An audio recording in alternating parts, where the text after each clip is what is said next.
ሄሎ ሰላም ጤና ይስጥልኝ። እንዴት አደራችሁ? እንዴት ዋላችሁ? እንዴት አመሻችሁ? ይሄ ያስኔ ዩቲዩብ ቻናል ነው። ዛሬም እንደገና ተመልሼ መጥቻለሁ። እኔ የነገለቴ ቡርቃ ታሪክ ያለቀ ነበር መሰለኝ ትላንትና። ነገር ግን በሌላ ቻናል በሀሌታ በሚባል ቻናል የገለቴ ቡርቃ የፓስተር ቸርች አብራ የምትካፈለው ከነ ማስረጃ ይዞ መጥቶ ለገለቴ ቡርቃ መቆሙንና አዳዲስ ነገሮች መውጣታቸውን አብረን እናያለን። በዚሁም አስተያየቴን እንሰጣለሁ። እናንተም ደግሞ ቁጭ ብላችሁ የአንድ ሰዓት ቃለ ምልልስ ከምትጠይቁ እኔ ያጠራ አድርጌ ይዤላችሁ ፖይንቱን ይዤላችሁ መጥቻለሁ። አብራችሁኝ ቆዩ። የመጀመሪያ ቪዲዮውን የፓስተር የተናገረውን ቪዲዮ በወረቀቶቹና በማስረጃዎቹ ይዟቸው የመጣውን አንድ ጊዜ አይተን እንመለስ። የኢትዮጵያ ሕዝብ እንዲፈርድ ፍርድም አይደለም። እዚህ ጋር ጥሬ ገንዘብ ውክልና ከተነሳ በኋላ የወጣው ይላል። እዚህ ጋር አዋሽ ባንክ አለ፣ ኢቲኤም አለ።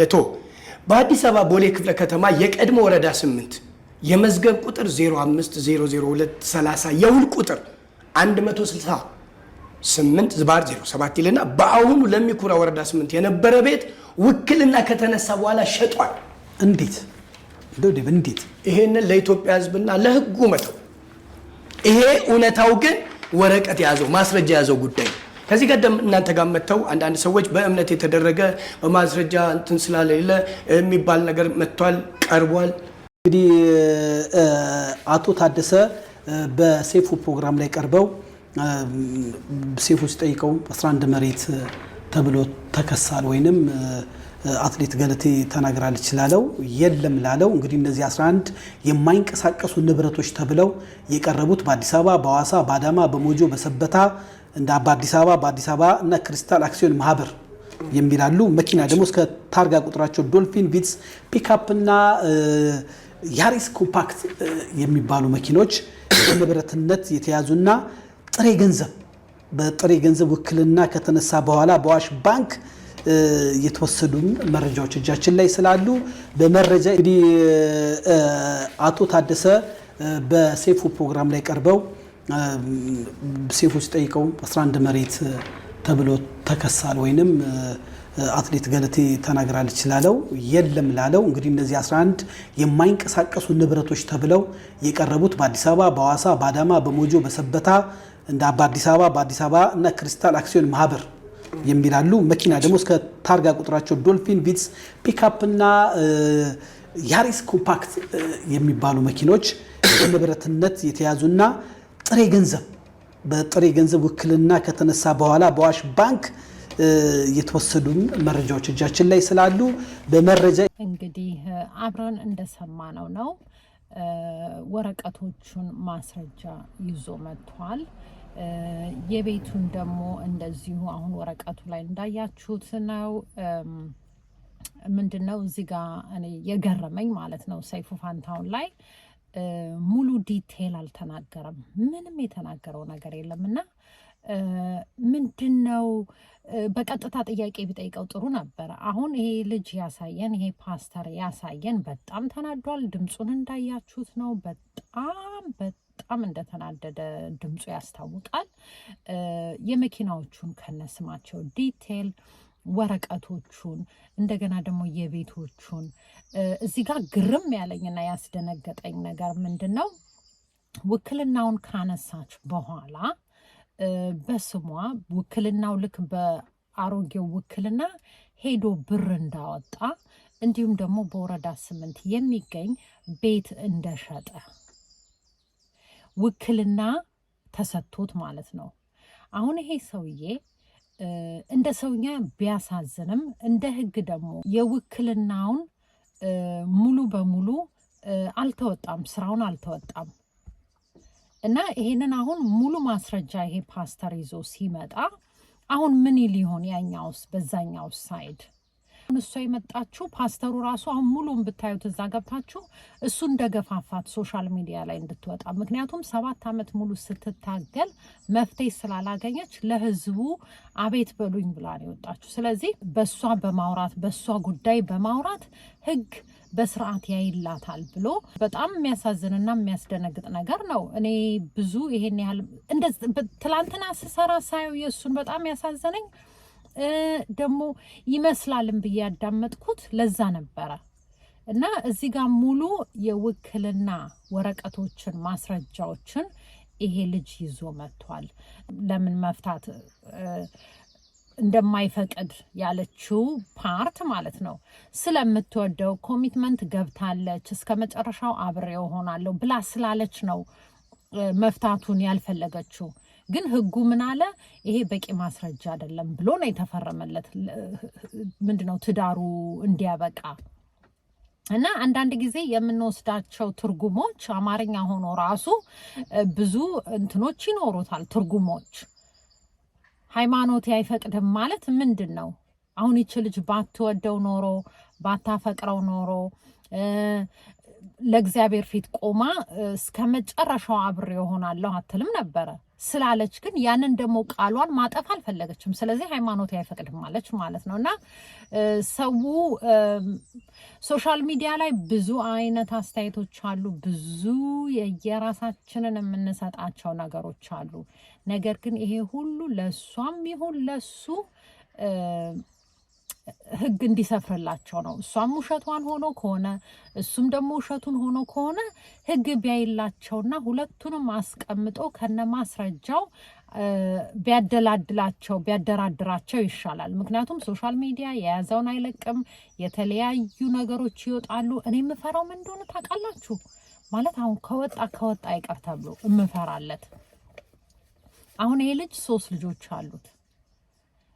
የልጆቹን እድሜ አናቅም። ልጅ የእግዚአብሔር ስጦታ ነው። ነገር ግን የልጆቹን እድሜ አናቅም። አሁን ይችን ሴት መቼ ነው የያዛት? መቼ ነው የተወላለዱት? ይሄ ሰውዬ እሷን ባገባ በላይዋ ላይ ደርቦ ነው ልጅ የወለደው? ከዛ ስራውን ቢዝነሱን ምኑን ሰርቶ አቅም ሲያጠራቅም እዛች ጋር ለመሄድ በጣም ፕላን ነበረው። ብዙ ጥያቄዎች አሉ፣ ብዙ ጥያቄዎች። እና ይሄ ጥያቄ ሊፈታ የሚችለው ሰውም ማውራቱን የሚያቆመው ህግ በመሃል ገብቶ እያንዳንዱን ወረቀት እሷንና እሱን አስቀምጠው ትክክለኛውን እውነታ ቢያወጡላቸውና ለሁለቱም የሚገባቸውን ተሰጥቶ ሰላም ቢሆኑ ይሻላል። ምክንያቱም አሁን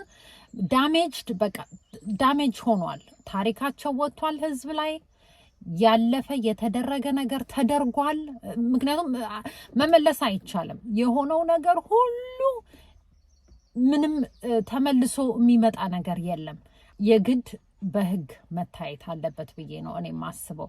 ምክንያቱም አሁን እኔ እነዚህን ህጎች ወረቀቶች ካየው በኋላ እሱ ስቲል ያሰበው የወሰነው የወጠነው ነገሮች ነበሩ።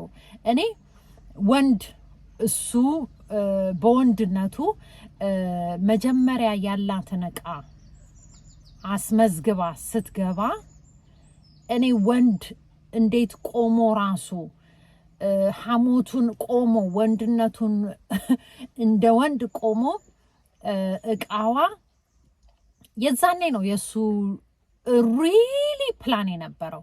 ኦኬ ይሄን ሁሉ አስፈርማኝም እገባበታለሁ ያለ ጊዜ ነው እሱ የተሸወደው ወይ እሷ የተሸወደችው።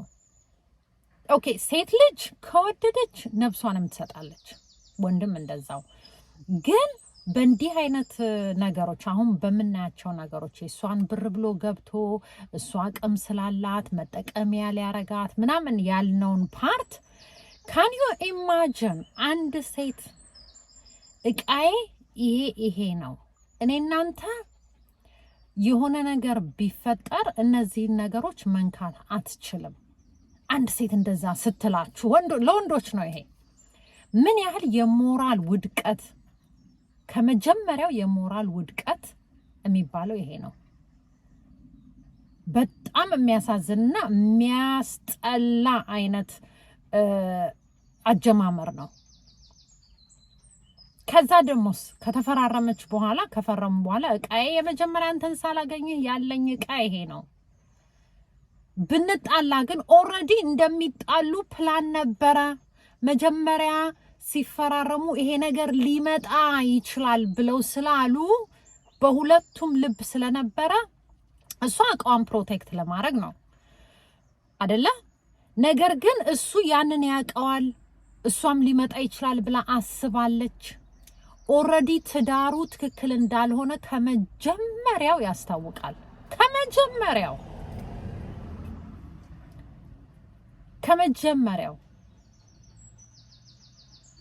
እና ይሄንን አስተውለው መግባት ነበረባቸው። በጣም የሚደንቅ እንትን ነውና እንደገና ከእግዚአብሔር ውጭ ይሄን ሊፈታ የሚችለው የለም በምድር ላይ ህጎች ሊፈቱላቸው እንደሚችሉ ተስፋ አለኝ። በጣም የሚያሳዝን ታሪክ ነው። የሁለቱም ህግ መፍታት አለበት ብዬ ነው የማስበው። ለዛሬ ይሄንን ነው ይዤላችሁ የመጣሁት። መልካም ቀን ይሁንላችሁ። ራሳችሁን ጠብቁ። የግል ኃላፊነት መውሰድ እንዳታቆሙ። ምክንያቱም አት ኤንድ ኦፍ ዘ ዴይ እኛ መተን እንጫጫለን፣ ሰው መንቶ ይንጫጫል። ማንም ግን ቤታቸው ገብቶ አብሯቸው የሚያለቅስ የለም እና እያንዳንዳችን ከዚህ መውሰድ ያለብን የራስ ኃላፊነት ይበጀናል አይበጀንም ብለን የራሳችንን ኃላፊነት ወስደን ከእንደዚህ አይነት ወንጀል እንዳይፈጸምብን፣ እንደዚህ አይነት ነገሮች እንዳይደርሱብን ከእግዚአብሔር ጋር ራሳችንን መከላከል አለብን። የራስ ኃላፊነት እንዳትረሱ። ይሄንን ነው ዛሬ ይዤላችሁ የመጣሁት። መልካም ቀን ለሁላችሁም ይሁንላችሁ። ይሄ ያስኔት ዩቲዩብ ቻናል ነው። ሰብስክራይብ እና ላይክ እንዲሁም ኮሜንት ማድረግ እንዳትረሱ። በጣም ነው የማመሰግነው። መልካም ቀን ይሁንላችሁ። ባይ ባይ።